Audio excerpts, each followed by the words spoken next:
¿Qué tal, amigos? ¿Cómo están? Buenas noches. Último mes del año, que comienza en la jornada de hoy. ¿Quién dijo que en el Uruguay no pasan cosas? Están pasando y muchas, algunas de ellas tan importantes como las que acabamos de ver y que seguramente van a estar reflejadas esta noche en la emisión de Periodistas. ¿Cómo les va, chicos? ¿Cómo están? Buenas noches. Muy bien. Buenas noches. ¿Cómo han andan? pasado? Bien. Bien. ¿Ceci? Atentos y expectantes a la conferencia que acabamos de escuchar. Previsibles muchas cosas, ¿no? Sí, previsibles. Sí. Algunas se generaban dudas, por ejemplo, el espectáculos públicos como cine, como teatro, Sí. por lo visto se mantiene. Es que han dicho que los lugares en los que se cumple con los protocolos no ha habido contagios. Exactamente. Bien, hay quienes exhortación, esperaban sí. medidas de pronto más duras, había quienes esperaban de repente medidas más blandas en el sentido de que se ven afectados por su trabajo, ¿verdad? Pero se han tomado medidas en relación a todo lo que ha ocurrido en estas últimas semanas que nos ha llamado muchísimo la atención y creo que de alguna forma tenemos que seguir haciéndolo. Repasando mínimamente, ¿no? Por lo pronto, bares hasta la medianoche, de ahí en más cierran y serán multados, serán inspeccionados. Se exhorta a los trabajadores privados a tratar de teletrabajar. Y a los públicos. Y los públicos va a ser obligatorio, en la Salvo medida de lo casos posible, imprescindibles. volver a las casas, desalentar las aglomeraciones en espacios abiertos, ¿no? Algo que ya se estaba sobre la Multas mesa. muy duras por persona en las fiestas clandestinas. Exacto. Eso es interesante. Multas duras Sí. y suspensión del deporte que ya se venía informando desde más temprano, pero que lo reconfirma el presidente de la calle Pou y deja de lado algunas de las medidas que se habían solicitado, como la suspensión de clases, por ejemplo, que era una de las medidas que se solicitaba por el Colegio Médico del Uruguay, con quienes vamos a estar en contacto esta noche. En deporte, en áreas cerradas, ¿verdad? Sí, sí, claro. El fútbol, por ejemplo, hay clásico el domingo, ¿eh? Hay 6 de la tarde en el campeón del siglo. Así que, Diego, el jueves va a ser fría nuestra relación. Señores, en unos minutos nada más va a estar con nosotros el ministro de Transporte y Obras Públicas, Luis Alberto Heber, pero tenemos muchas cosas para esta noche. Comenzamos, Alfonso, a anunciar. Sí, uno de los temas fue uno de los temas de la semana y tiene que ver con uno de los temas de mucho tiempo, que es los 40 años del no.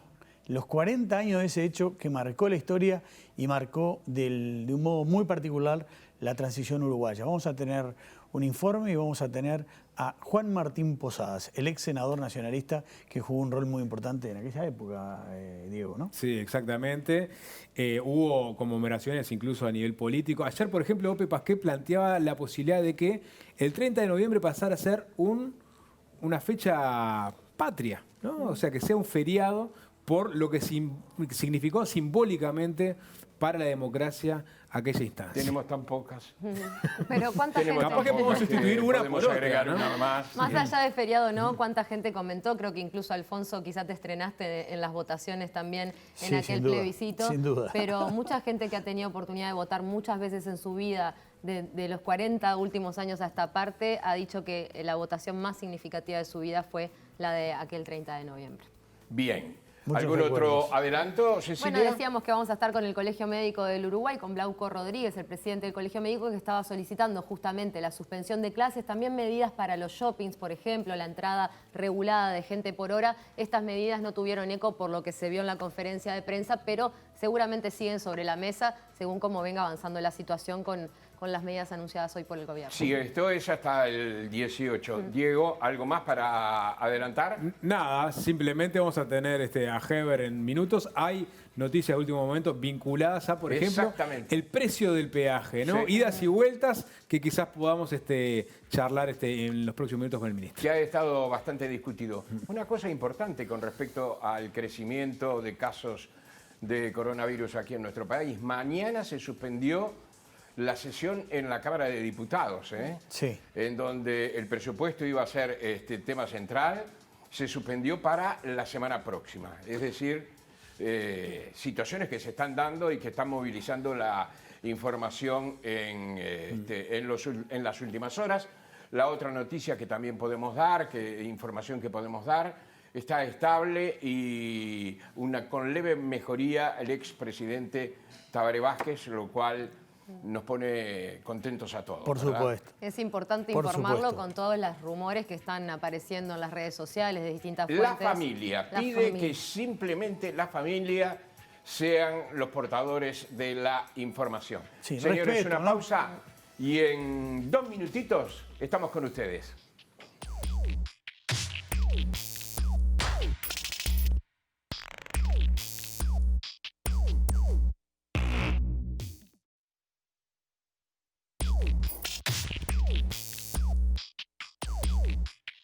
Lo dicho, amigos, el ministro de Transporte y Obras Públicas, Luis Alberto Heber, está con nosotros.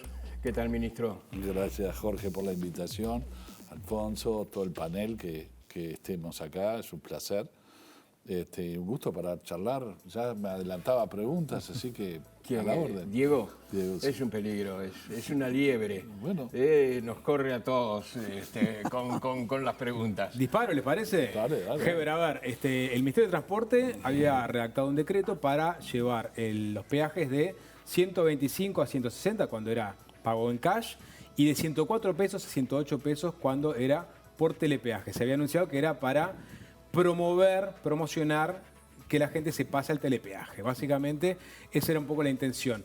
Hoy se ponía en funcionamiento el decreto, incluso ya habían cambiado la cartelería y faltaba una firma, al parecer, que era del propio presidente.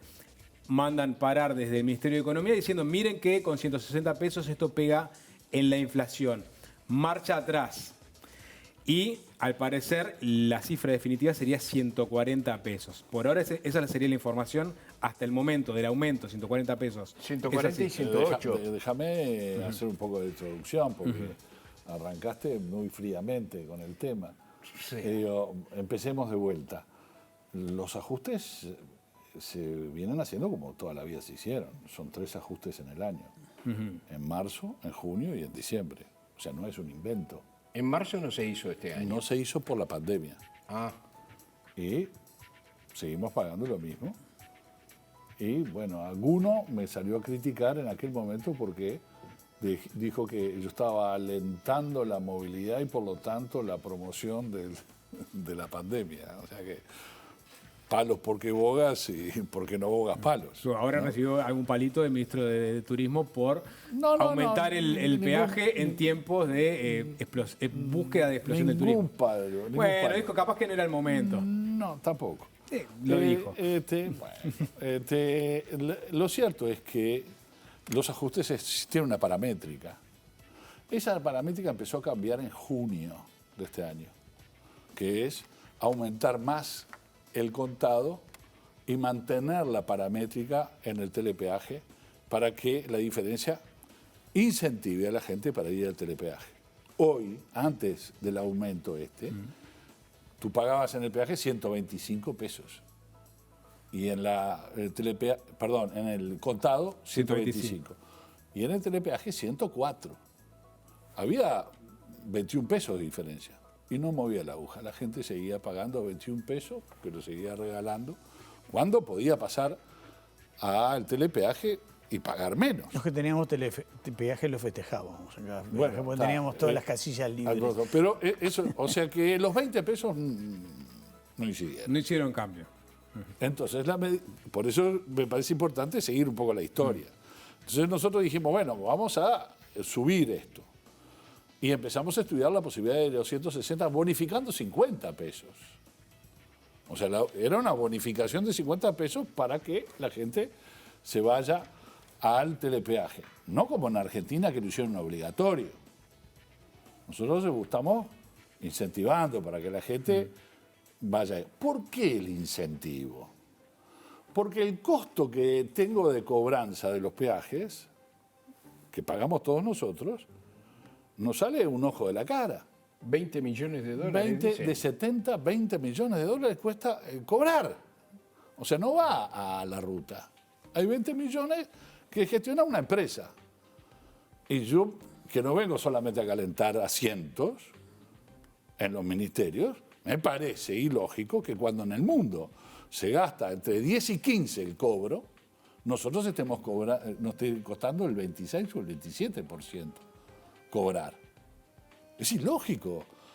Y como me parece que deberíamos de todos festejar de que alguien quiere reducir, que la empresa privada gane menos en función de qué? De la automatización. ¿Y qué va a pasar con los funcionarios? Bueno, que hoy y reclamaban? entonces ahí tuve la crítica. Primero era, la plata que paga la gente vaya a ruta, no vaya a empresas privadas que cuestan más el cobro que ir a las rutas. O sea, de los 20 millones, factiblemente, entre 9 y 10 millones podríamos, 10 millones de dólares por año, podríamos volcar a las rutas. Y no lo estábamos haciendo. Entonces salió y dice, wow, vas a dejar a la gente en la calle. No. Estamos en una tripartita con el Zunca, el Ministerio de Trabajo, nosotros, buscando hacer una bolsa de trabajo para que nadie quede en la calle. Van a quedar de los 400 funcionarios que hoy hay, van a quedar entre 120 y 150 en los actuales peajes, que son 15 en todo el país. Y lo dice, bueno, ¿y los otros 250? Bueno, van a haber otras cosas en donde los pliegos de licitación que hay en el ministerio, vamos a poner un buen puntaje para las empresas que ganen una licitación y tomen personas que tendrán que ser capacitadas. Van a ir a Balanza, por ejemplo, van a ir a... Pueden ir a Balanza. Yo estoy, por ejemplo, con el tema de los radares, que es un tema de seguridad vial. Me lo piden en todos lugares. En vez de lomos de burro, a veces que uno no lo ve y rompes el auto, mucho más importante es avisar que tienen que ir a 60 kilómetros por hora para entrar a una ciudad. ¿Cómo se va a entrar a 100 kilómetros por hora en una ciudad? Hay que bajar la velocidad. Pero, perdón, sobre y la gente no baja la velocidad. Entonces, en vez de lomo de burro, ponemos un radar y advertimos antes, porque tiene que estar ¿Qué es lo que pasa en advertido. algunas rutas, de hecho, ¿no? La gente baja radicalmente la velocidad cuando ve que está el medidor de velocidad. Bueno, Claramente. es raro, porque nos duele a todos el Sí, bolsillo. el bolsillo. No, pero ¿qué pasa con el estímulo? Porque el estímulo Entonces, era... el estímulo era, si íbamos a 160, íbamos a bonificar un 50% para ir a 108. ¿No? 60, 50 y pico, ¿no? Para llegar a 108 para justamente bonificar. Miren, hay 50, no 20, 50 pesos de diferencia. Esto me dice la ministra de Economía cuando está el proceso de discusión interna que pega en la inflación. Entonces yo no quería causar un inconveniente que no era el buscado. Lo que se buscaba era un incentivo. O sea, poner una cuestión y que la gente se pasara. Pero hay discusión interna, porque fue hoy que se revió la medida, ¿no? ¿No se ha discutido No, antes esto? Ayer. Bueno, ayer recién la ministra se enteró de este aumento. Ayer con la ministra y con el director de la Oficina de Planeamiento y Presupuesto estuvimos en contacto y resolvimos que para que no pegue la inflación, no subir tanto y que el incentivo, espero que sea un incentivo, ojalá que, porque es en vez de 20, 30. Entonces, si era 50, era un incentivo importante, era una diferencia grande. Entonces la gente se iba a pasar al telepeaje. Ahora, el telepeaje lo doy gratis, lo damos, el Estado lo da gratis. O sea, si vos mañana vas al peaje y no tenés el telepeaje, te lo dan. Si querés, antes podés hacerlo prepago en el Habita o en la red. Y ahora pasó una cosa muy interesante, Jorge, que empezó una carrera de fidelizar a la gente. Entonces empezó tal banco a decirte de regalo 10 peajes. Hay otro tarjeta que está diciendo que va a regalar, si vas con ellos, todos los domingos del verano. Entonces empezó un incentivo. ¿Quién se beneficia? La gente. ¿Y perjudica mi recaudación? No. La recaudación existe y hay incentivos que buscan que Alfonso esté con tal banco, con tal tarjeta, o que Diego vaya con el prepago. Entonces van a competir a ver quién se queda con el cliente. No somos más presos. Y todos siempre el mismo precio y todos iguales, porque de alguna manera lo que se busca es que vos seas una persona y que alguien te quiera seducir para que vayas a tal tarjeta, a tal otra, en función de descuentos que te vienen muy bien. Y yo creo que es una medida que es ganar y ganar. Me parece más importante que el incentivo fuera mayor. Pero no puedo, porque esto pega en la inflación. Claro.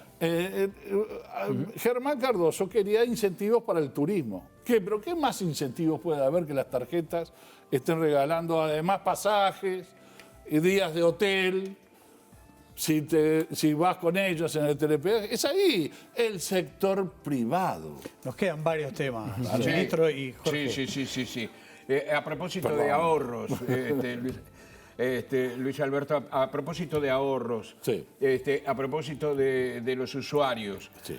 ¿en qué está esa idea de Cabildo Abierto de que las Fuerzas Armadas puedan trabajar concretamente en la realización de rutas aquí en nuestro país como una manera de ahorrar dinero? En caminería rural, bienvenida. Puedes agarrar una máquina con personal, no se necesita mucho Pero está ingeniería decidido. de diseño ni proyectos ejecutivos, porque hacer una ruta no es. A veces yo, incluso desde afuera, decía, bueno, es pasar asfalto. No, no es pasar. Hay que hacer una base cementada, hay que tener diseños, altimetrías, en fin, una ruta no es así nomás. Y entonces, por lo tanto, lo que genera mayor tecnología y mayor preparación no me parece lo más adecuado. Lo que sí me parece adecuado es que se utilice las Fuerzas Armadas para hacer toda la caminería rural, que es mucha, y que con convenios con las intendencias puede aparecer personal militar con maquinaria que la pueden ayudar a atender ese tipo que es la caminería terciaria, que se le llama. Que algo hay en el ministerio, pero sobre todo está en la Oficina de Planeamiento y Presupuesto. Entonces, bienvenida. Todas esas ideas son ¿Pero en qué bienvenidas. estás?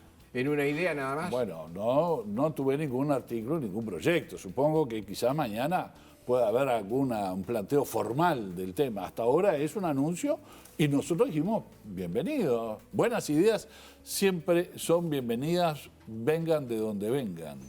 Bien. Ministro, la justicia acaba de rechazar el recurso de quienes querían la paralización de las obras de UPM. ¿Se va a cumplir en fecha? Y le pregunto sobre todo sobre el ferrocarril. No sé. Está atrasado el ferrocarril. Atrasado. ¿Qué está pasando? ¿Qué va a pasar? ¿Tiene que pagar algo el Estado? ¿Vas a recibir multas por el tema del atraso? Buah.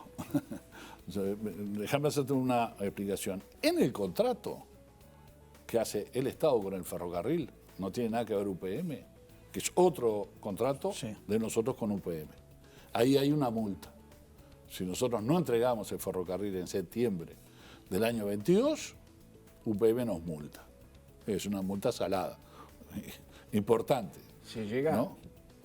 Bueno, estamos en un proceso de ver un poco los inconvenientes. ¿Qué pasó? En el contrato que firmó el Estado con el ferrocarril, Grupo Vía Central, dijo el Estado que a los 10 días iba a entregar todas las expropiaciones que había. En aquel momento... ¿De cuándo hablamos más o menos? De mayo, 15 de mayo, lo tengo bien, la bolilla la tengo bien estudiada, Aprendida. 15 de mayo del 2019. A los 10 días del 15 de mayo había que entregar, veníamos con 256 padrones para expropiar y se estaba ya anunciando que podían llegar a 440, que era lo que a la hora de la firma estaba. Y el Estado se comprometió a entregar en 10 días 440 padrones a la empresa. Es imposible, eso es un disparate.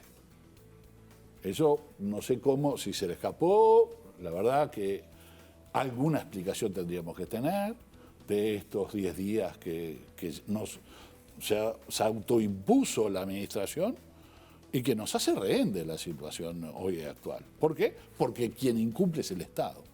No entregamos ni 200, ni 400, ni uno. No entregamos nada. ¿Y están negociando ¿Por qué eso de nada? los plazos? ¿No se habían expropiado todavía? Se suponía que era fácil la expropiación, no sé.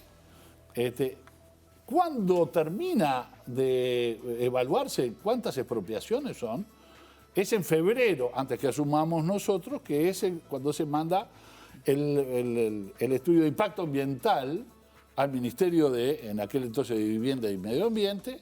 Sube el que número. ya no son 440, sino que son 760. Y ya nuestra administración, en marzo, abril y mayo, siguieron sumando porque hubo cambios de trazado.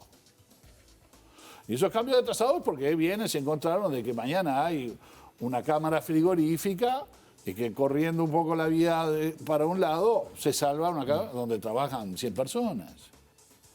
Entonces ese tipo de casuísticas son las que tuvimos que ir manejando al punto tal de que hoy tenemos 1.035 padrones de los 256. 1.035. Y con el valor de la tierra subiendo, ¿verdad?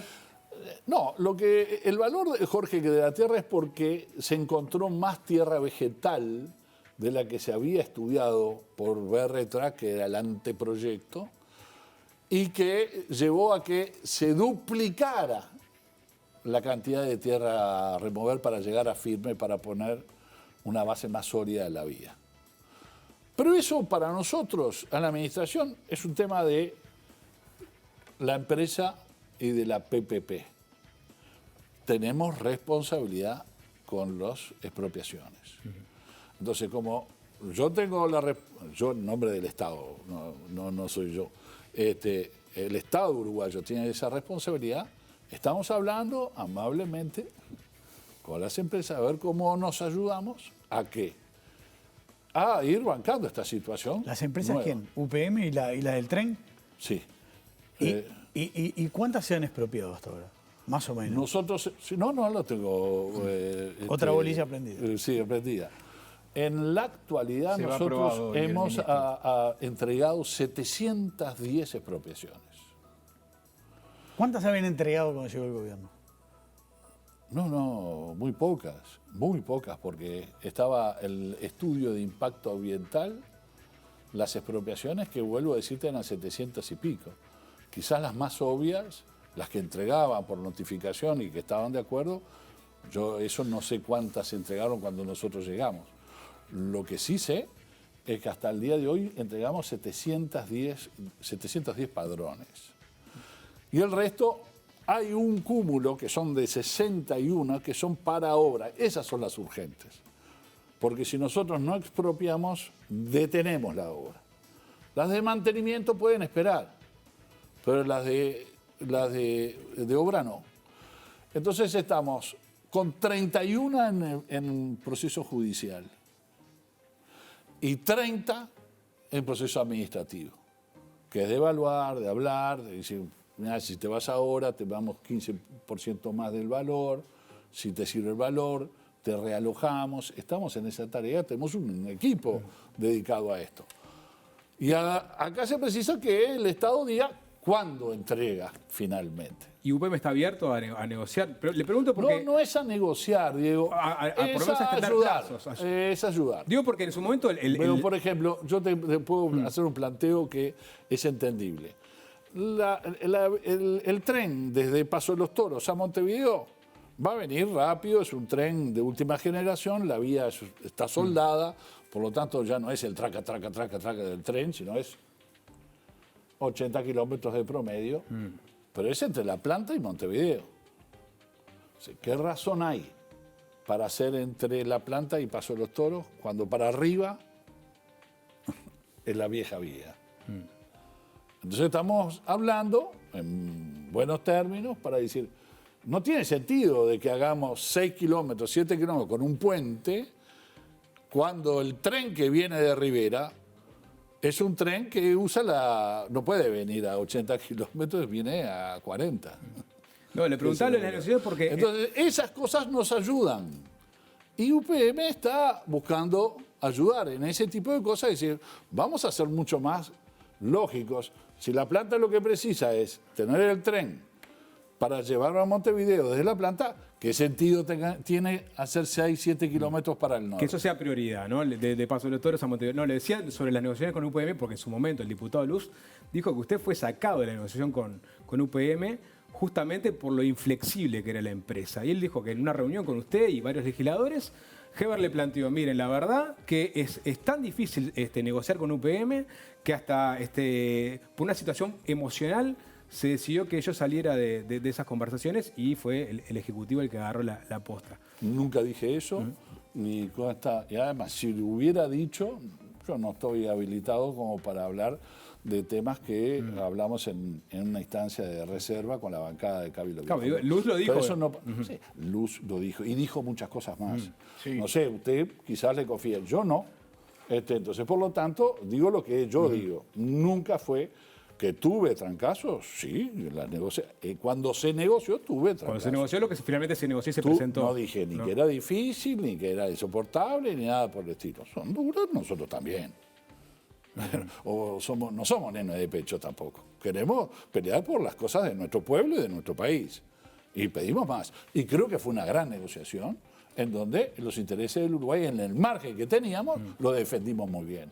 El negocio de energía y el de las rutas, hubo un gran ahorro muy importante para el Uruguay. Entonces me parece que fue una excelente negociación que hicimos. Ah, que fue dura, claro que sí. Las negociaciones nunca son de rosas. ¿Y en la pasada del tren por Durazno y por Florida, en qué lado está el...? Bueno, no. Porque hay un gran problema, ¿no? Va a pasar por medio de la ciudad, va a haber vecinos afectados que siguen protestando. El gobierno tuvo instancias, casi que cabildos abiertos ahí en los lugares donde los vecinos reclamaban, Sí. Pero la situación sigue cambiada, ¿no? No. Y nosotros hicimos una explicación por escrito al intendente, al diputado, a la Junta Departamental, a las Fuerzas Vivas, a todo el mundo le mandamos una carta, tanto en Durazno como en Florida, y dijimos que no podemos hacerlo, el bypass, porque nos sale en un caso 52 millones de dólares más hacer el bypass a Florida, y nos enlentece la obra, y en el caso de Durazno nos sale 120 millones de dólares más.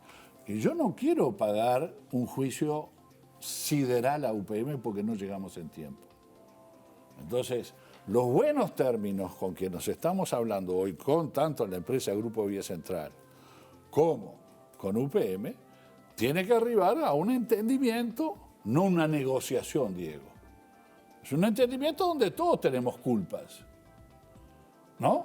Entonces, vamos a buscar una solución, no una negociación. No te cambio esto porque entonces es muy difícil. Ayúdame con esto. Yo te ayudo con esto.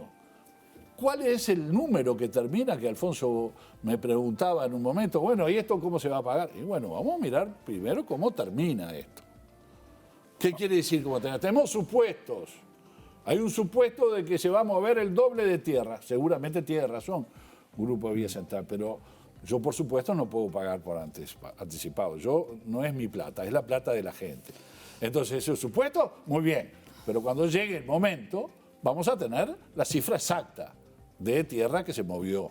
Entonces, en función de la cifra exacta, haremos la cuenta necesaria. Y bueno, y ahí habrá una responsabilidad. ¿Cuál es la del Estado? La de las expropiaciones. Luis Alberto, muy breve porque no tenemos tiempo, pero la pregunta es, bueno, por lo menos delicada. Desatrae el tema. No, sí es otro tema. Sí. Otro tema. ¿Quiere la familia reabrir la investigación del homicidio de tu madre? Sí. Estamos por presentar ahora el escrito. Nuevamente, hay casos nuevos, está el archivo de Castiglioni, que es un dato importante, y quienes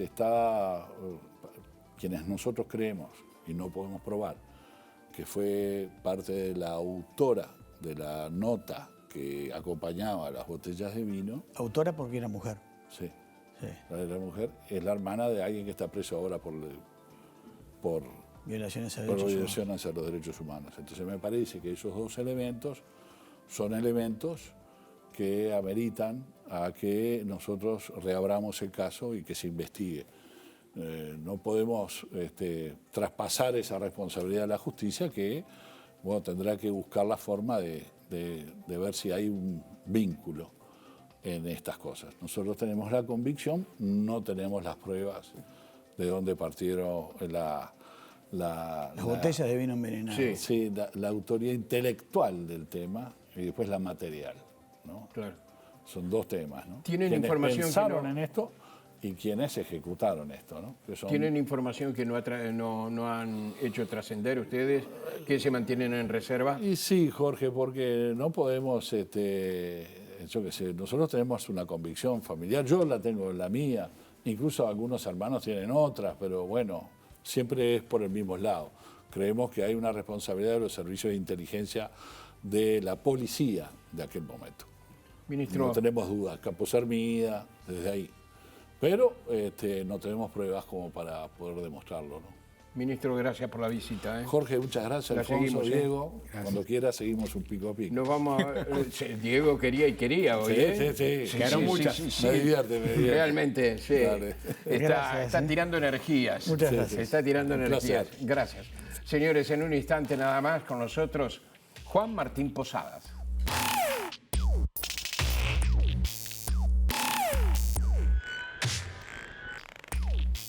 Señores, una información que teníamos pendiente. El Ministerio de Salud Pública ha establecido, nos ha dicho, que se llevaron a cabo 3.621 análisis en la jornada de hoy, que se detectaron 168 nuevos casos de coronavirus COVID-19. La mayoría de ellos aquí en el departamento de Montevideo. Montevideo está realmente muy fuerte, ¿no? 104 casos. Luego Canelones, 31 casos, y luego Rocha, 14 casos. Alfonso y Diego tienen algo para decirnos. Bueno, exactamente. ¿Qué vamos a hablar, Diego? Vamos a hablar de los, digamos, de la celebración, porque se ha celebrado esta fecha a nivel político, a nivel público, a nivel social, de los 40 años del plebiscito del 80. Yo tenía 2 años, Alfonso, cuando sucedió. ¿Te das cuenta la diferencia? Yo estaba cubriendo. Yo estaba cubriendo las en el silencio tremendo de aquella jornada. Sí, ¿no? Sí. Cuando uno recuerda, para mí una de las cosas más impactantes fue, ahora tenemos enseguida a Juan Martín Posadas, senador, director del partido, miembro del directorio del Partido Blanco, que jugó un papel muy importante. Detrás de cámara me hace sí. Quizá una de las cosas más tremendas de los que vimos ese día fue el silencio que ganó las calles. Yo te diría casi sobrecogedor. O sea, la gente que votó por el no estaba muy contenta, pero con una incertidumbre muy grande. Porque nadie sabía lo que iba a pasar. Claro, digamos, el gobierno militar, cívico-militar, estaba jugado a un triunfo. Entre otras cosas, manejaban encuestas, por más que tuvieron que cambiar después sobre la marcha la estrategia, dándose cuenta que en realidad sin el apoyo político, o de algunos políticos que podían darle una mano, era difícil que repuntaran el resultado. Pero tenían aparte los medios, las cadenas de radio y televisión para difundir su mensaje. Fue una campaña bastante agresiva en ese sentido, ¿no? Sí. O sea, tenían todo para ganar, pero también todo para perder. Hay un término histórico, ya que estoy brevemente lo cuestiono, que es el de gobierno cívico-militar. El propio Sereñi lo hacía. Puede haber sido cívico-militar en la época de Bordaberry, después era un gobierno estrictamente militar. Aparicio Méndez era la pantalla cívica. No había un solo... Parece que había un descubrimiento de algunos ahora del gobierno cívico-militar. ¿Sabes qué? Así era como se definía. Ellos decían el gobierno cívico-militar porque querían dar la idea que no había un solo civil con poder. Y el poder que tenían se lo daban los militares. La Comaspo, el ESMACO, todos los organismos eran de militares.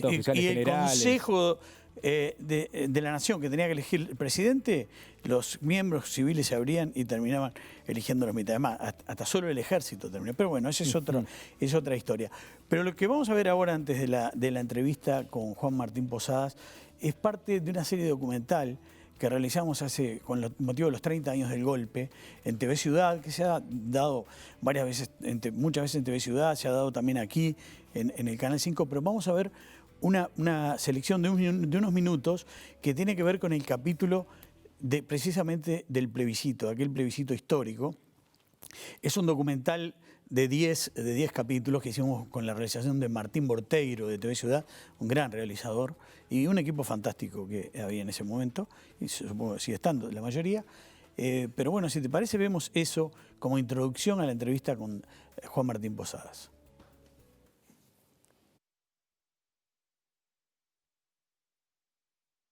Era un mensaje al país de la Junta de Comandantes en Jefe de la...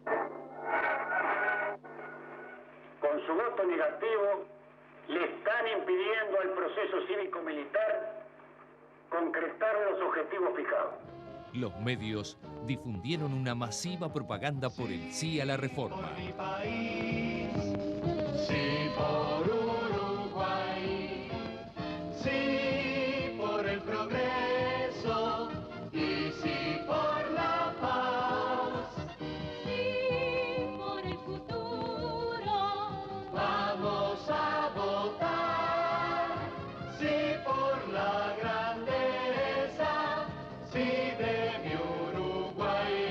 Dígale sí al progreso y a la paz. Dígale sí al Uruguay. Sí por mi Uruguay. No insistiremos en lo que pasó, pero no lo olvidaremos. Y no lo olvidaremos porque no queremos que se vuelva al pasado. ¿Usted qué prefiere? ¿Partidos políticos nacionales, blancos, colorados, cívicos? ¿O prefiere que los partidos reciban órdenes del exterior? Haga valer su voto. Ciérrele el paso al comunismo. El 30 de noviembre, vote sí. Nosotros nos empezamos a mover, el Partido Nacional clandestino, en reuniones clandestinas, pero que sabía todo el mundo, porque no éramos buenos clandestinos, que se hicieron muchísimo en la chacra de mi chacra en Melilla. Además organizamos reuniones por distintos departamentos, de modo de no ser más de 20, para no hacer una multitud dentro de la chacra, y venían 50, 60, así que fue una cosa caótica. Pero vimos la opinión de la gente se desbordaba, no desbordaba.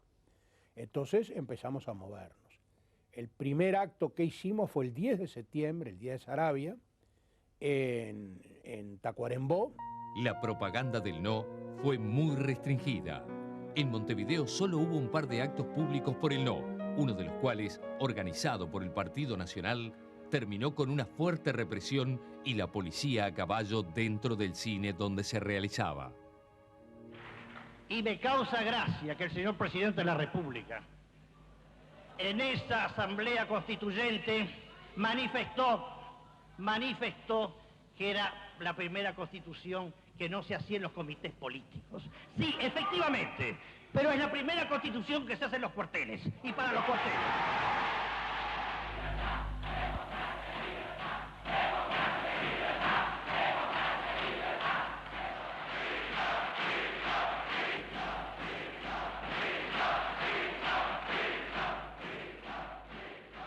El público que se encontraba en la calzada, como el que estaba dentro del cine, eran aleccionados desde el interior por los oradores, victoriando el nombre del sedicioso prófugo Wilson Ferreira Aldunate. Ante los hechos mencionados y para evitar que sucedieran incidentes de mayor envergadura, se procedió a desalojar y dejar totalmente libre la arteria de tránsito que había sido interrumpida. Y si usted piensa que el 30 de noviembre da lo mismo votar de una u otra manera, se equivoca. Si usted quiere volver al pasado, arriésguese. Pero si usted ama esta patria nuestra y hermosa, tome una decisión positiva. Dígale sí al progreso y a la paz. En este marco hizo su aparición el semanario ballista Opinar, voz fundamental del no, dirigido por Enrique Tarigo, quien de este modo también surgió como figura política de primera línea. El impacto de la fuerza del no. Esta constitución propuesta no va a salir. El no es una realidad.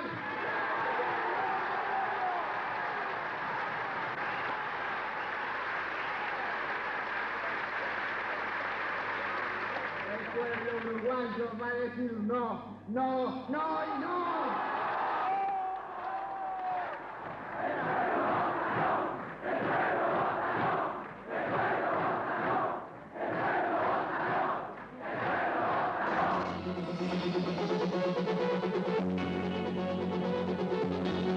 Otra de las cosas así, a grandes rasgos, que a mí me impediría absolutamente votar por sí esta Constitución, es que yo no sé lo que voto, porque esta Constitución no está terminada. Esta Constitución se compone de 230 y tantos artículos, se compone de 9 o 10, porque ayer se dictó el 10º y mañana pasado se va a dictar el 11º actos institucionales. En esta Constitución se ratifican todas las disposiciones anteriores, pero se ratifican todas las disposiciones que se van a dictar de aquí al 15 de febrero de 1982, es decir, durante un periodo de 14 meses y medio. Es decir, que si yo votara por sí esta Constitución, le estaría votando al gobierno una especie de cheque en blanco por 14 meses y medio para que él lo llene con lo que quiera. ¿Quiere que corte, doctor? No, por favor. No, si usted quiere que corte, yo corto. Quiero que tengamos un espacio parejo todos. Muy bien, entonces el espacio parejo mío queda terminado aquí por favor. Estas manifestaciones del doctor que yo entiendo. No, coronel, yo le hice una señal. No, pero su señal es ilustrativa y yo soy respetuoso. Yo pido que tengamos un espacio parejo todos. Si a usted le dan 1 hora, que me den 1 hora a mí. Si a usted le dan 3 horas, que me den 3 horas a mí. No me importa que le den 2 horas o 3 horas. A mí lo que me importa es que me dejen terminar mi idea. Pero perfecto, ¿cómo no? Y mi idea no la puedo terminar si no hago el raconto de los hechos, porque esta Constitución no viene de la luna. Esta Constitución no fue hecha por ningún iluminado. Esta Constitución es una respuesta que podrá ser criticada como han sido criticadas todas las constituciones que ha tenido este país. Pero yo prefiero no explicar nada, prefiero dejar trunca la explicación, pero sí. No, coronel, continúela, por favor, hágame el favor. No, la dejo trunca con mucho gusto porque no quiero abusar en ningún sentido del tiempo. Pero sí, permítame, sí una cosa muy clara. Hoy, ciudadano, al juzgar la Constitución, piense en lo de ayer. Y cuando le dicen que lo de ayer era muy bueno y muy eficaz, piense lo que pasó, que esa realidad no la creó la Fuerza Armada. Las Fuerzas Armadas no crearon el fenómeno para intervenir. El fenómeno surgió por el vacío de poder y por la incapacidad de gobernar. Y por el desmembramiento de los partidos políticos que dejaron de ser fuerza, porque perdieron la fe del electorado. Y así, en esa pérdida de fe del electorado salió el Frente Amplio. Si no, no hubiera surgido, por lo menos con esa fuerza con que apareció en un solo periodo electoral. No va a haber nunca un divorcio entre las Fuerzas Armadas y los civiles, porque siempre hay civiles que aceptan la supremacía. Habrá civiles que no la aceptan, pero siempre hay civiles que la aceptan. O sea, recordando la pieza del teatro de Ionesco, siempre hay rinocerontes. Siempre. Porque lo siguiente, no se van a ver aislados. El gobierno militar que viene no se va a ver aislado de los civiles, porque siempre hay rinocerontes. Políticos. Sí, políticos, y no políticos. Y que quieren actuar en política, porque les gusta la política o la figuración. Y entonces ahora el coronel Volentini es una especie de San Jorge que luchó contra el dragón. ¿Y nosotros qué fuimos? Nosotros los uruguayos, que además de haber aguantado a la subversión y de haber sufrido a la subversión, hemos tolerado estos 7 años de gobierno autoritario. ¿Nosotros qué? Pero yo no quiero hacerle el juego al coronel Volentini, que es muy habilidoso en estas cosas y que seguramente lo ha hecho deliberadamente. Yo no quiero hablar de aquello, aunque estoy dispuesto a hablar donde sea y con quien sea, porque nuestro tema de hoy es la Constitución. Esta es una Constitución totalitaria. Esta es una Constitución apta o para un partido fascista o para un partido comunista. Y creo que es un deber, yo diría casi un deber cívico, un deber moral votar por no esta Constitución. En el entendido, además, de que al día siguiente de votar por no va a pasar ningún apocalipsis en este país. El señor Presidente de la República y la Junta de Oficiales Generales de las Fuerzas Armadas a la Nación. Si el propósito nefasto de los políticos sancionados tuviera éxito y la Constitución no resultara aprobada, tendrán que asumir ante la historia la responsabilidad de impulsar al país, quién sabe por cuánto tiempo más, por situaciones de emergencia, privando a la República de la institucionalidad imprescindible para encarar las dificultades del futuro.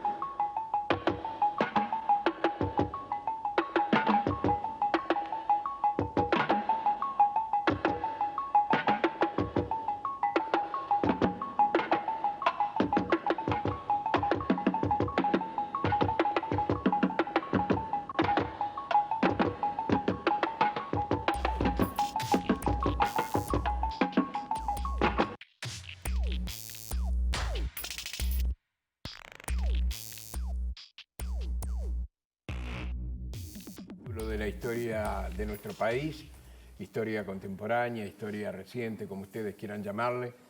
Eso que veíamos allí, cuando lo veíamos realmente en el instante en que ocurría, era algo así como un sacudón, algo muy fuerte que nos estaba pasando a todos los uruguayos, ¿verdad? A quienes seguramente apostaron por el sí, a quienes apostaron por el no, pero estábamos extrañados de ver algo de ese nivel, de esas características, en un país donde prácticamente la discusión con respecto al gobierno de ese momento, a la dictadura, era prácticamente inexistente, ¿no? Salvo la actividad que comenzó a hacerse en algunos medios de comunicación, especialmente, por ejemplo, los semanarios que fueron apareciendo en ese tiempo. En aquel momento Opinar y La Plaza, una revista que salía en Canelones. En sí, exactamente. 1980. Está con nosotros Juan Martín Posadas, integrante del directorio del Partido Nacional, periodista además, protagonista de aquel momento de nuestra historia, autor de diversos libros. ¿Le pasa lo mismo, Juan Martín? Buenas noches. Buenas noches, ¿qué tal? ¿Cómo están? Todo muy bien. Muchas gracias por la invitación. En primer lugar, todos estos episodios lo llenan a uno un poco de nostalgia, cosa que nos pasa a los viejos, y otro poco de orgullo, ¿no? Porque fue un episodio realmente que uno puede tranquilamente decir que se siente orgulloso, porque los que presuntamente podíamos parecer como protagonistas no fuimos. Fue una cosa que hizo el pueblo uruguayo casi espontáneamente. Fue fantástico en ese sentido, ¿no? Un periodo de gobierno militar con distintas fases.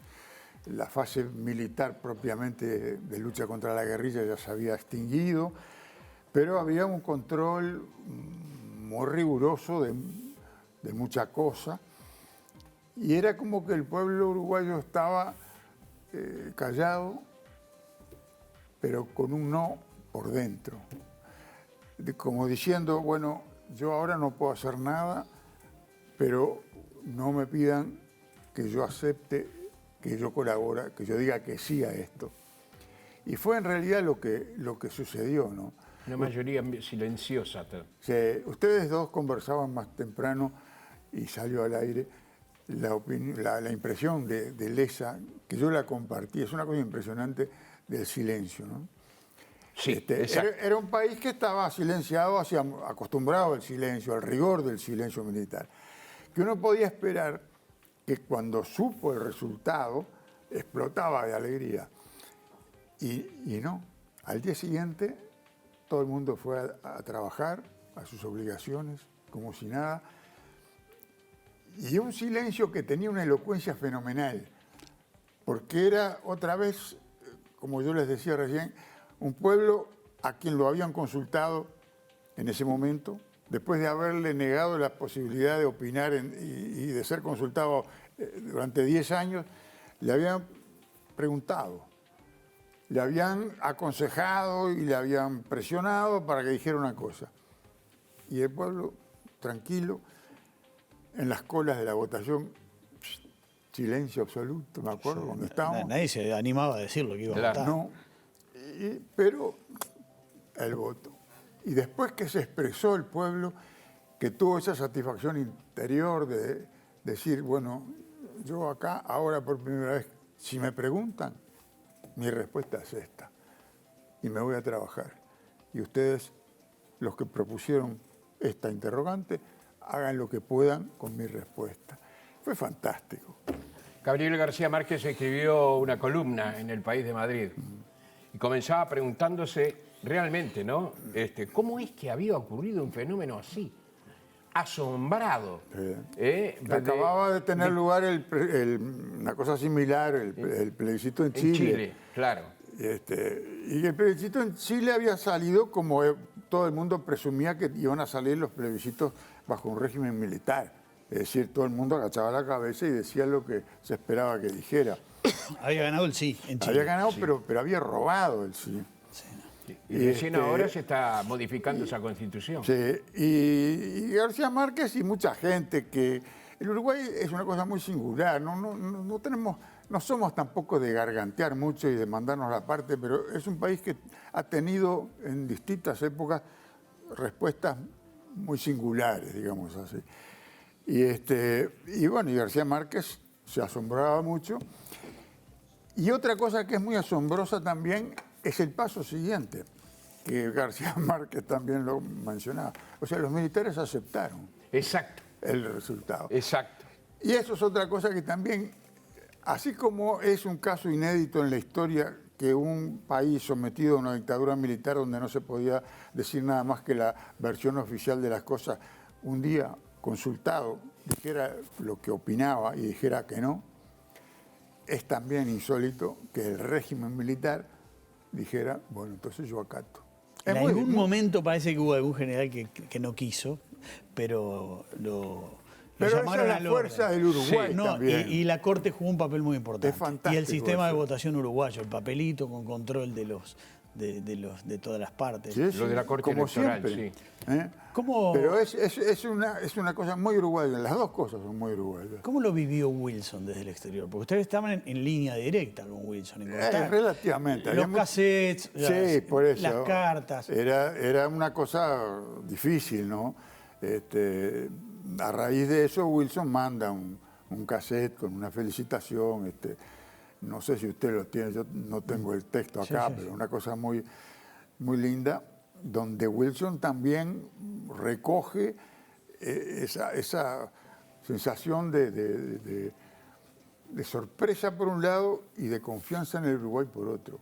Acá, donde nos dejaron hablar, dijimos que no. Es fantástico. A muchos uruguayos los sorprendió en el exterior. Benedetti en una entrevista en el 85. Porque además hay una cosa más que yo quiero señalar. Porque Sí, no, toda la el plebiscito estaba planteado con cierta razonabilidad como una trampa. Porque a la gente le decían, suponiendo que todo el mundo ya veía que el régimen militar tenía que salir, porque a los propios militares también se querían ir, entonces, por debajo de toda la propaganda estaba el mensaje. Esta es una forma de salir, medio chueca, medio renga.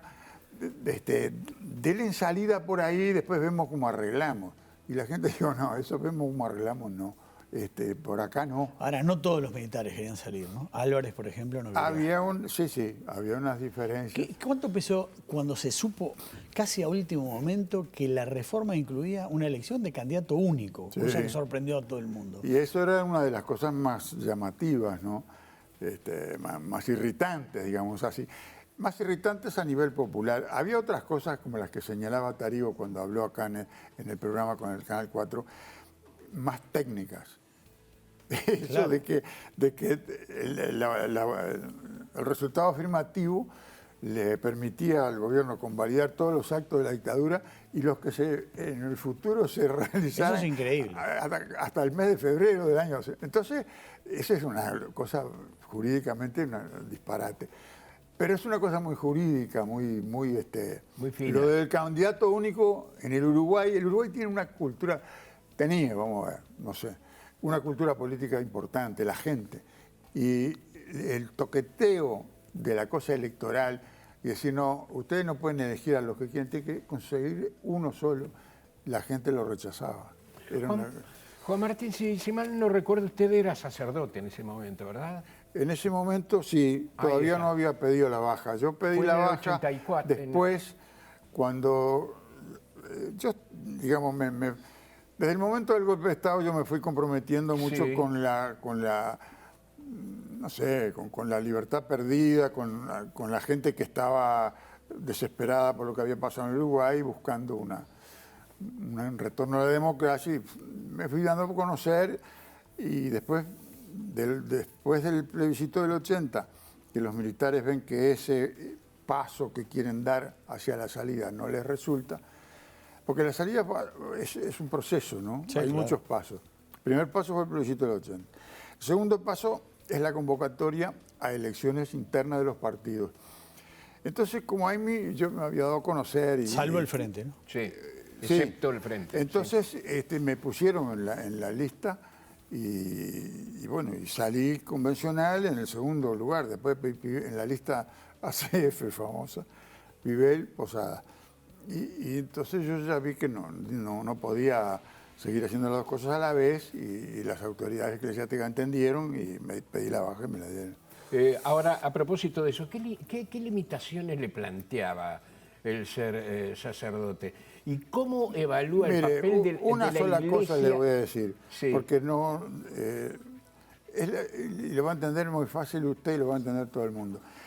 Yo quise evitar una confusión de fondo, que era la siguiente. Sí. Que la gente creyera que yo era mejor político porque era sacerdote o que yo era mejor sacerdote porque me había animado a meterme en política contra la dictadura.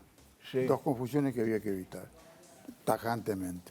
Y Bien. bueno, la única manera de evitarla era esa. ¿Evaluó el papel de la Iglesia a lo largo de todos esos años? Sí, pero digo, no necesariamente por mi condición. Yo lo que hice, lo hice por cierta... No, independientemente de usted, como si fuera un espectador, ¿evaluó el rol de la Iglesia? No tengo, digamos, no puedo buscar así en los antecedentes, en lo que escribía, esas cosas, ese tema no. Bien. No, yo quería recordar que desde el exterior muchas veces se tenía una visión distinta. Hablando de García Márquez, Benedetti contó que se fue a dormir, escuchó la BBC de Londres, y la BBC en Londres decía que había ganado el no. Y él dijo, estos ingleses no entienden nada. Y se fue a dormir convencido que había ganado el sí. Claro. Y dijo que al otro día, cuando fue verdad, dice, a la gente que vivía en el exterior nos dio, textualmente, una lección de modestia. Pues nos dimos cuenta que no sabíamos lo que estaba pasando en el Uruguay. Nos dimos cuenta que teníamos un gran desconocimiento. Eso de alguna manera, Juan Martín, también en algún momento hizo que Wilson tomara la postura tan radical de no negociar. Desde el exterior se veía distinto, esa es la pregunta. Este es otro tema. Sí, pero... Como yo les decía al principio, o recién, la salida del periodo militar no fue en un acto, fue un proceso. Los militares, antes del 80, ya estaban buscando una manera de desprenderse de la parte administrativa del gobierno y quedarse como una tutela, una salvaguarda, tutores de una democracia, control de las piolas, el poder detrás del trono. Entonces empezaron a idear de qué manera se podía hacer eso. Y como eran uruguayos, pensaron como uruguayos, pensaron, vamos a hacer unas elecciones y la gente va a votar y va a entender que esta es una manera de salir, Bueno, ese primer paso les sale mal. Entonces empiezan a pensar otro paso. Y viene primero las conversaciones del Parque Hotel, y las elecciones internas primero. Que le sale peor después todavía. el Parque Hotel. Sí. Yo creo que Wilson, por lo menos los que estábamos conversando con él, estábamos muy atentos a que eso era una salida por pasos, en la cual cada paso se producía no por el beneplácito de los militares, sino porque eran empujados, porque se les decía que no a cada cosa que planteaban y necesitaban recular un poquito, bajar las pretensiones y plantear de nuevo. Ahí se produjo una diferencia que yo la conversé en un programa que tuvimos en televisión que estaba dirigido por el amigo Lesa, estaba Sanguinetti presente. Y yo dije, y creo que es lo que fue así, ahí se bifurca un poco la visión de la salida. Empieza a haber dos ideas, dos imaginaciones y consiguientemente dos estrategias. Una la de Sanguinetti y otra la de Wilson. Y como dije en aquel programa, que estaba Sanguinetti delante, Sanguinetti se afilió a la tesis de Sanguinetti y ganó. Y nosotros a la de Wilson y perdimos. Sanguinetti y Sereñi como socio en aquel momento. Después sí. Sí. Pero el asunto entonces es el siguiente. Nosotros y Wilson pensábamos que se podía dar un pasito más. En ese proceso de ir buscando que los militares fueran reculando, que era posible un paso más. ¿Cuál era ese paso más? Que las elecciones fueran sin proscripto. O sea, que pudieran votar todos. No unas elecciones como las que se hicieron, que la gente, Sanguinetti las aplaudió mucho, él es un gran actor de eso, porque hubo elecciones y porque salió de la cosa, pero fueron elecciones rengas, porque había un candidato prescrito que era Sereñi y el otro preso, en el cuartel de Trinidad. Ahora, el Partido Nacional de alguno la legitima cuando se presenta, ¿no? Porque se acuerda que era sin Wilson nada. Pero es Los que muros de Montevideo estaban pero repletos. era no entender lo que es el Partido Nacional, que se va a presentar una elección con el candidato preso. Es no entender para nada lo que es el Partido Nacional. Nunca podía suceder eso. Nunca iba a aceptar el partido eso. En algún momento, ustedes se acuerdan, nos estamos desviando del tema. No, pero bueno. No, pero está bien, está bien. Pasa todo el carnaval, viene la fecha de las elecciones y todo eso. Y Wilson quiere que el partido concurra, ¿no? Y todos nosotros sin Wilson nada y nada. Y se hace una convención en el gimnasio del Club Trujillo. Sí, qué lío se armó. Además echaron a Adolfo Suárez, increíble, ¿no? Adolfo Suárez concurrió invitado por nosotros. El gobierno uruguayo echó al presidente de la transición de la dictadura de España. Lo declaró persona no grata, porque acudió a la convención del partido. Bueno, entonces ahí alguien que venía más o menos aleccionado, le dijeron, che, vamos a ver si movemos la convención para que acepte el partido concurra a las elecciones, porque Wilson estaba diciendo eso. Entonces, creo que fue Lorenzo Ríos, empieza a hablar y se vino abajo la asamblea sin Wilson nada, y fue una cosa fenomenal. La asamblea, la convención son 500 convencionales.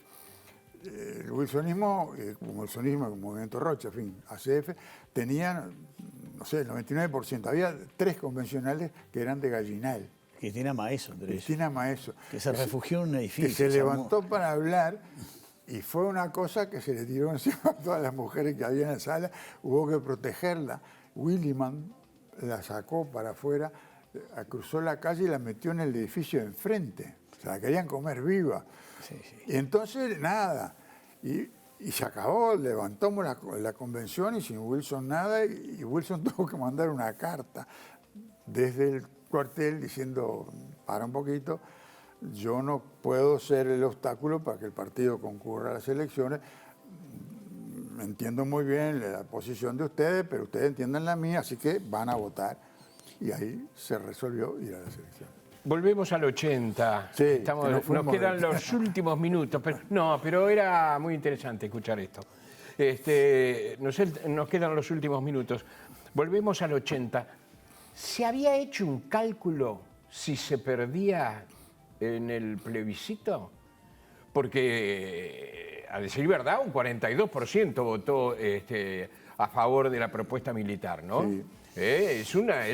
Fue una cifra importante. Eso hay que tomarlo en cuenta, porque fue, digamos así, fue una cosa fantástica, pero un considerable número de uruguayos votó por el sí. Yo vivía en 33 en ese momento, en 33 ganó el sí. No se hacía especulaciones, ¿qué hacemos si perdemos? Era una cosa de que vamos y está. Pero ahora, pasados los años y pasado el tiempo, hay que tomar en cuenta ese dato. Porque ese dato no era de un apoyo a la dictadura, de que medio Uruguay apoyaba la dictadura, o 40%. Era 40% que había acompañado esa idea de que era una manera de salir.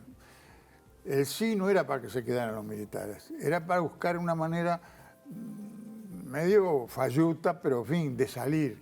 Y después vemos cómo arreglamos. No era un... si alguien lo tomó como una adhesión de los uruguayos al régimen militar tan marcada, se equivoca. Ese fue el argumento de Pacheco, el que usted dice. Sí. Es una forma de salir, por lo menos. Claro. Y tiene algo de verosímil.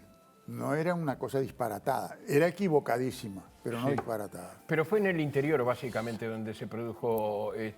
Creo que solo Paysandú fue que ganó el... No.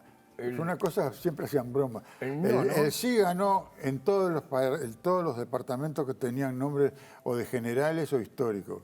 Ganó en Rivera, en Artigas, ganó en Flores, ganó en 33 por los 33 orientales. En los otros ganó el no. Sí, la mayoría ganó el no. Nos quedamos con una cantidad de preguntas, Alfonso. Nos fuimos un poco del 80, pero creo que valió la pena porque sí, por supuesto que sí. Todo. Porque fue todo un proceso. Es como dice De Gaulle, como decía De Gaulle, ¿no? que no era verdad que hubieran existido 2 guerras mundiales en el siglo XX, sino que existió una sola con una interrupción.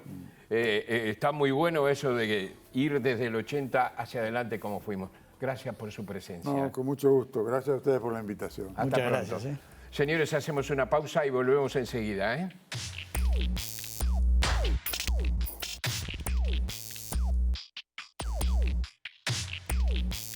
Es momento de volver a tema coronavirus, lo anunciábamos al inicio del programa. Estamos en contacto con Glauco Rodríguez, presidente del Colegio Médico del Uruguay, para ver cómo se recepcionó la conferencia de prensa que dio en Torre Ejecutiva el presidente Luis Lacalle Pou, acompañado de varios ministros, donde anunció algunas medidas que van a estar rigiendo hasta el 18 de diciembre, pero donde no se hizo eco de alguno de los reclamos que venía haciendo el Colegio Médico. Glauco, ¿nos escucha?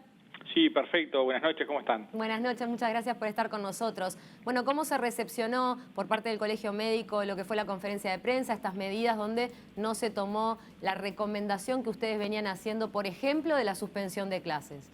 Bueno, en realidad uno hace el análisis exactamente opuesto a ese. Estamos muy contentos y satisfechos porque sí se tomaron casi la mayoría de las recomendaciones. Bien. Y fuera de eso que simplemente eran sugerencias, porque esto no se trata de tener el resultado final, sino simplemente como se utiliza y se hace en gestión, de hacer el análisis estratégico, valorando todas las variables y tratar de tomar caminos que, como decíamos, nos permitan retomar el cauce del gran proceso exitoso que veníamos transitando como país. La verdad que no solo como presidente del Colegio Médico del Uruguay, sino sobre todo a título personal como ciudadano, muy satisfecho con la conferencia de prensa. Como al principio se dijo, para adelante todo lo que se puede, para atrás lo necesario. Consideramos varias personas que nos dedicamos a la gestión en salud que era necesario, como decíamos, cerrar algunas perillas para ganar tiempo, como bien manifestaron el 18 de diciembre, 2 semanas, para ver si lográbamos retomar el cauce por el cual veníamos. Así que la verdad que muy satisfecho, porque una vez más se demostró el gran liderazgo y oportuno y a tiempo, porque en este análisis estratégico el momento en el que se toman las decisiones es fundamental, como se hizo aquel primer día, viernes 13 de marzo, actuando rápido, hoy una vez más mostrando un gran liderazgo y gestión tanto de las autoridades sanitarias como de gobierno. Rodríguez, en paralelo conocimos en las últimas horas un decreto por el cual se le pide a las mutualistas que en un plazo de 48 horas, desde que se prescribe el hisopado hasta que se le da el resultado, bueno, no puede pasar más de 48 horas. ¿Esto va a ser un tema de complejidad para las mutualistas o están preparadas? No, muy probablemente nos vamos a adaptar. Ese mismo decreto determina que algunos requisitos que se daban en el proceso, a modo de ejemplo, que los directores técnicos de los diferentes prestadores públicos y privados tuvieran que firmar la autorización, ya no lo hagan. O sea que de determinada manera algunos pasos que enlentecían el proceso, también con un análisis de gestión estratégico, el Ministerio decidió levantarlos. Y bueno, es otra de las diferentes ideas innovadoras que hacen que el proceso se vaya mejorando a sí mismo, como decimos que ha transitado el Uruguay y sobre todo el sistema de salud durante casi estos 9 meses. Nos hemos ido perfeccionando a medida que el virus también ha ido evolucionando y eso es lo que ha permitido, me parece, junto, insistimos una vez más, con la gran responsabilidad social individual y colaboración de toda la población, que también es ejemplo a nivel mundial, el gran éxito que hemos tenido, ¿no? Bien. Rodríguez, mencionábamos, bueno, la sugerencia que había dado el Colegio Médico de la suspensión de clases, como usted aclaró bien, fue una sugerencia que no fue tomada en cuenta, pero de todas maneras hay mucha conformidad entonces por parte del Colegio Médico con las medidas adoptadas. Tampoco se tomó en cuenta la sugerencia que habían hecho de monitorear la cantidad de gente que está en los shoppings, por ejemplo. ¿Eso les parecía una medida importante o era secundaria en base a las otras que se tomaron? Como todo, la cantidad de ideas que se pueden poner sobre la mesa, cuando uno tiene el espíritu de por dónde quiere ir, pueden ser varias. Por ejemplo, el hecho de que se haya cerrado todo lo que es la actividad deportiva en lugares cerrados, si se quiere con la idea, no tanto con el foco puntual, va muy de la mano con eso. Tratar de disminuir los lugares donde hay personas acumuladas en lugares encerrados. Todo con vistas también a ganar tiempo y mejorar una vez más el nivel. O sea, desde ahí estamos convencidos, porque en la gestión el resultado final no es tanto lo más importante que se busca, sino el proceso que lleva hacia ella, analizando todas las variables. Y bueno, eso me parece que es lo que se demostró en esa conferencia de prensa. Por supuesto, con la colaboración y el gran trabajo, tanto del Ministerio de Salud Pública como del GACH. varias ideas que aportan a ese camino. Y bueno, por eso es que estamos muy contentos y nos parece que es por ahí. Bueno, el tema de si suspender o no antes las clases, el propio presidente dijo que por lo menos se ve que estuvo arriba de la mesa. Más allá que luego, con mayor información, por supuesto, como tienen de primera mano ellos, costo-beneficio deciden que ese resultado no es el más indicado. Y por eso también nos parece brillante.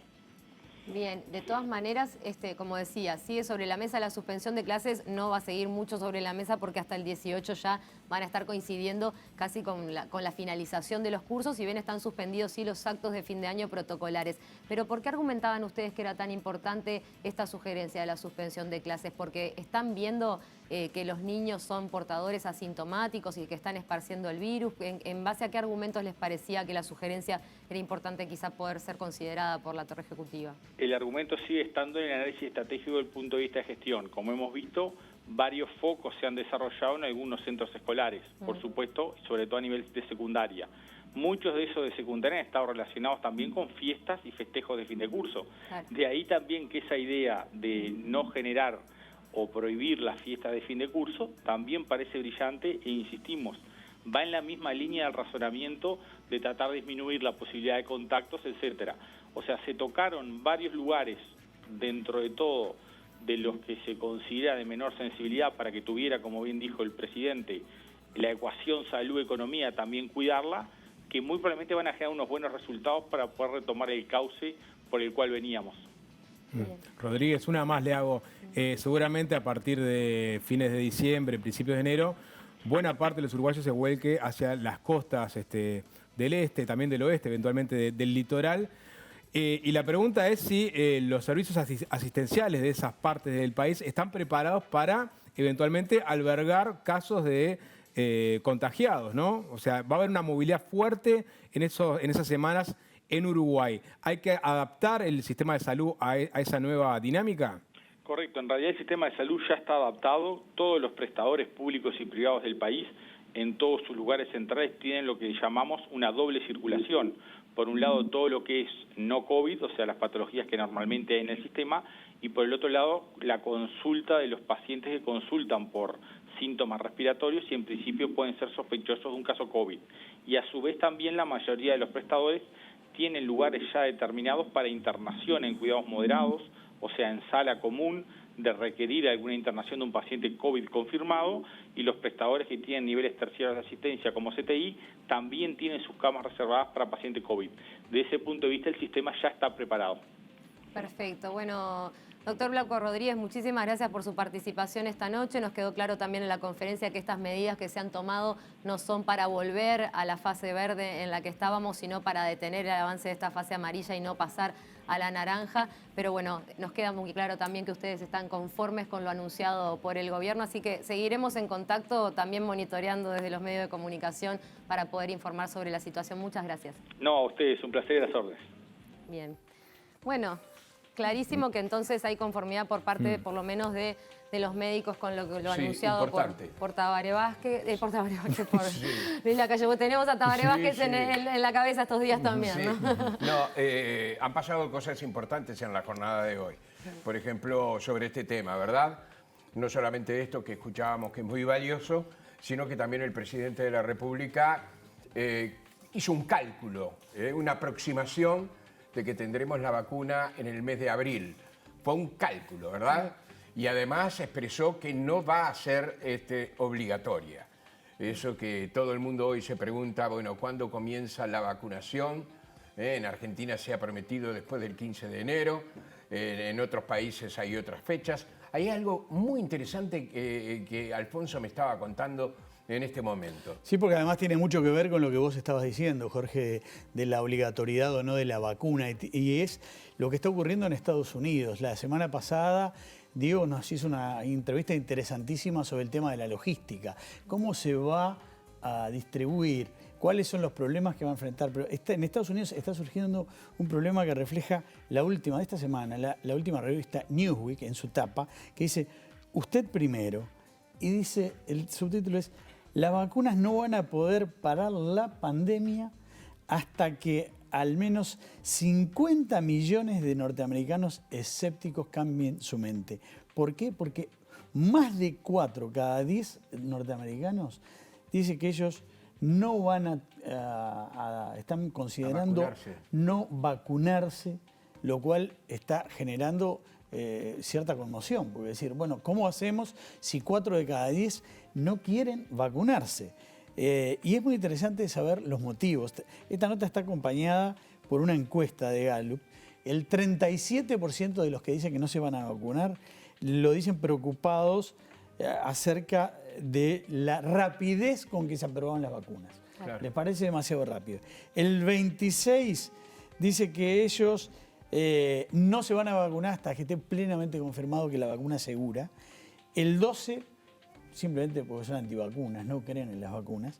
Y hay un 10% que no se va a vacunar hasta que esté 100% comprobado que la vacuna es efectiva. Después hay un 15% con motivos diversos, políticos. Trump creo que en esto ha hecho mucho daño. Sí. De fanatismo religioso. Hay un pequeño sector que dice que no se va a vacunar porque esta pandemia forma parte del fin del mundo. En fin, pero 42% de los norteamericanos hoy dicen que no se vacunarían. Sí, hay desconfianza sobre la vacuna. Y lo importante que es que la mayoría de la población sirva como barrera para aquellos sectores de la población que no pueden vacunarse por estar inmunodeprimidos o por ciertas condiciones que no les permiten. Entonces es bueno que el resto. Recordar a la gente que no lo sabe que Uruguay es parte del COVAX, ¿no? Este convenio que nos asegura un 20% de vacunación y se va a empezar, por lo dicho por el gobierno, por los grupos de riesgo mayores de 60, 65 años, luego personal de la salud, y los demás vamos a tener que seguir con la vacuna un tiempito más para poder proteger a esos grupos de riesgo y evitar que el virus... Hay un dato interesante sobre Estados Unidos. Hay un Kennedy, un sobrino de Kennedy, que es un notorio antivacunas, un vacuna escéptico. Y él arrastra a mucha gente también. O sea, ha participado en foros con otros escépticos del planeta, donde se juntan decenas de miles de personas anualmente. Hay de todo en Estados Unidos, como bien decía Alfonso, hasta fanáticos religiosos que directamente piensan que es el fin del mundo y que no hay vacuna que no salve, ¿no? Pero los hay en Uruguay, ¿eh? Los hay en Uruguay hay alguna... Médicos por la Verdad es la asociación en el capítulo uruguayo que se manifestaron en la Plaza Independencia, que cree que es parte de una gran conspiración. Exactamente, exactamente. Sí, tenemos una historia de vacunación fuerte, de una cobertura fuerte. Uruguay es conocido a nivel internacional, así que esperemos que sigamos comportándonos de esa manera ante este nuevo virus. Creo que fue quizás pasó desapercibido un poco por todo lo que se habló, porque fue una gran noticia el hecho de que en abril estaría disponible la vacuna en Uruguay. Es una gran noticia. Hizo un cálculo, ¿no? Bueno, más o menos. Fue un compromiso. Hizo un cálculo tomando en cuenta los elementos de los cuales se dispone hoy y dijo, ¿cómo probable que en el mes de abril? Nos vamos porque nos echan, ¿eh? Eso nos vamos. Nos vamos. Chao. Señores, volvemos el jueves. Esta vez puedo decir hasta el jueves. Sí, exactamente. Que pasen bien. Chao.